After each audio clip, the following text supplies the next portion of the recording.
Get ready for dictation. Start. Provision of efficient and world-class infrastructure is critical for our growth aspirations.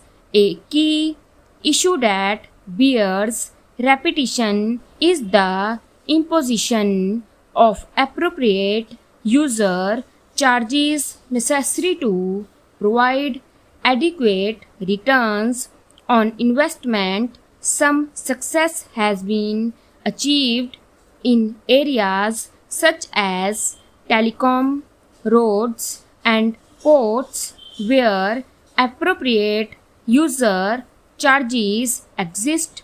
With the tariff rationalization and other bold measures introduced by my colleague, the Minister of Railways, we can expect the railways to serve well the key transportation needs of the country in the years to come.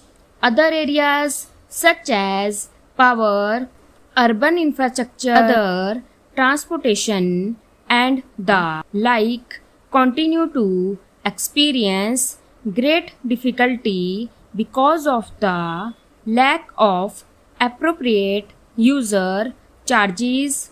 Restoration of financial viability in the power sector remains crucial. The average rate of return for all CBs is about -40% and their combined losses continue to increase.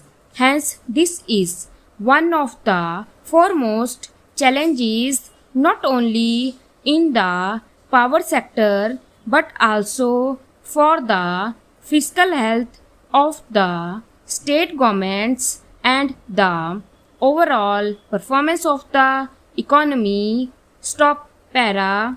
In recognition of these severe problems, the Prime Minister held a meeting with State Chief Ministers on March 3, 2001, while broadly agreeing with the desirability of power sector reforms to achieve commercial viability of state electricity boards. The conference placed special emphasis on distribution reforms and elimination of theft of electricity. Subsequently, the high-level empowered group of chief ministers and union ministers has agreed to a one-time settlement scheme in regard to SEB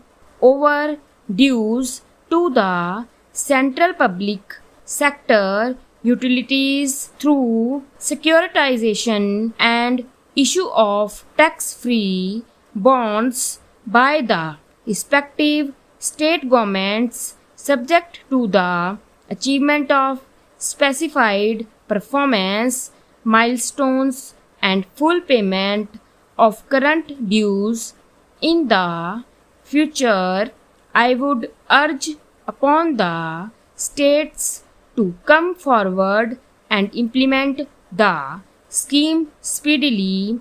The Ministry of Power has already signed memoranda of understanding with 20 states and is expected to complete the exercise with the remaining states soon. To redouble our effort in this direction, APDP is being redesigned as the Accelerated Power Development and Reform Program with an enhanced plan allocation of rupees 3,500 crore for 2002-3 up from rupees 1,500 crores this year. Assess of the states to the fund will be on the basis of agreed reform programs in the future. Stop para.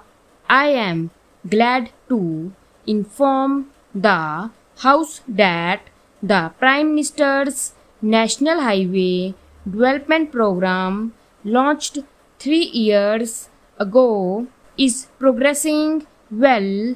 It now promises to achieve a totally new scenario in the road sector. The Golden Quadrilateral will be completed substantially by December 2003, a year ahead of schedule. The north-south and east-west corridors have a length of 7,300 kilometers, of which 716 kilometers have already been four-laned with the assistance of multilateral funding. Other borrowings by the National Highway Authority of India, with government guarantee and other innovative financing schemes.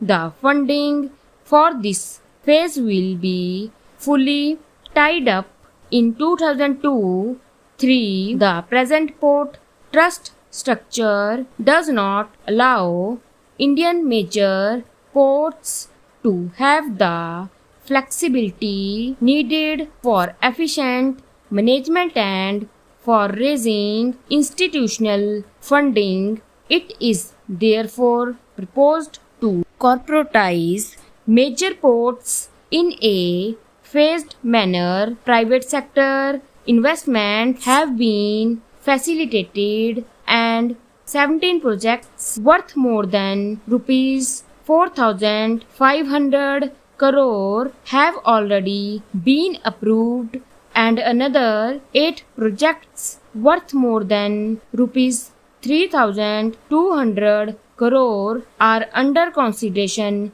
Stop para. With corporatization of the existing ports and new private sector ports coming up, the regulatory structure will be strengthened. The government has already announced its decision to upgrade the international airports at Delhi, Mumbai, Chennai, and Kolkata to the standards of world-class airports by inducting private sector management and investment through long-term leasing systems. Modalities for inviting offers have been finalized and the leasing process will be completed in 2002-3. Private sector participation in greenfield airports will be encouraged through a package of concessions, availability of land and related infrastructure from the state governments, exemption from levy of inland air travel tax and foreign travel tax on departing passengers for projects located in states that charge sales tax on aviation fuel at central states tax rate, charging of advance development fee by way of additional passenger service fee at the existing airports, for help in financing of the greenfield airport, and levy of user development fee at the new airport authority of India.